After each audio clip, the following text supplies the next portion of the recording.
Hey guys, this is Jishta. Welcome back to my channel. ఈరోజు video ఏంటంటే మా అమ్మమ్మ వచ్చి అయితే నియర్లీ 15 days అయిపోతుందంట. సో తను ఇంటికి డ్రాప్ చేయడానికి అయితే మేము వెళ్తున్నాం. ముందుగా అయితే మా అక్క వాళ్ళ ఇంటి నుంచి మా ఇంటికి వెళ్ళి అక్కడ నుంచి అమ్మమ్మని పికప్ చేసుకుంటే స్టార్ట్ అయిపోయినాం అనమాట. సో తను ఉండేది పాతర్లపాడు. మోస్ట్లీ సూర్యాపేట డిస్టిక్లో ఉన్న వాళ్ళకైతే తెలుస్తుంది అనమాట. అండ్ తను రావడానికి మెయిన్ రీజన్ ఏంటంటే ఈ ఎండలు ఘోరంగా ఉన్నాయి కదా, తనకైతే రేకులు ఇల్లు అనమాట.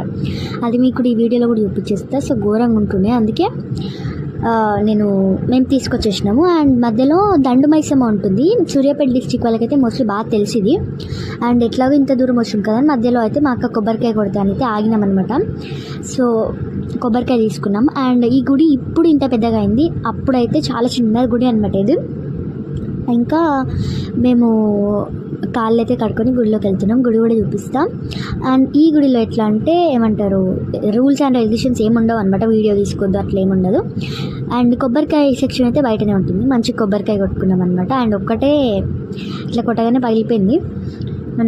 మీరు దండుమైసమ్మకి వెళ్ళారా అనేది కమెంట్ చేసేయండి. అండ్ సూర్యాపేట డిస్ట్రిక్ట్లో ఉన్న వాళ్ళు ఎవరు బండి ఏ వెహికల్ కొన్నా కూడా అక్కడైతే పూజ చేపిస్తారనమాట. ఎందుకో తెలియదు కానీ. ఇంకా చూడండి లోపల అనమాట. ఇది చాలా పెద్ద కట్టినారు, ఒకప్పుడైతే లేదు.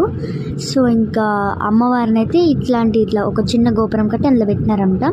ప్రిన్స్ వల్ల మనకేమంత కనిపిస్తలే. అండ్ పులిహారనా లేకపోతే లడ్డు అని ప్రసాదం తీసుకుంటున్నాం అనమాట. పులిహార అయితే కుల్లా ఉంది, సో అవసరం లేదని చెప్పేసి లడ్డు తీసుకున్నాం. నెక్స్ట్ వీడియోలో కంటిన్యూ చేస్తాం. బాయ్ గాయ్స్, ఇష్కి ఆల్.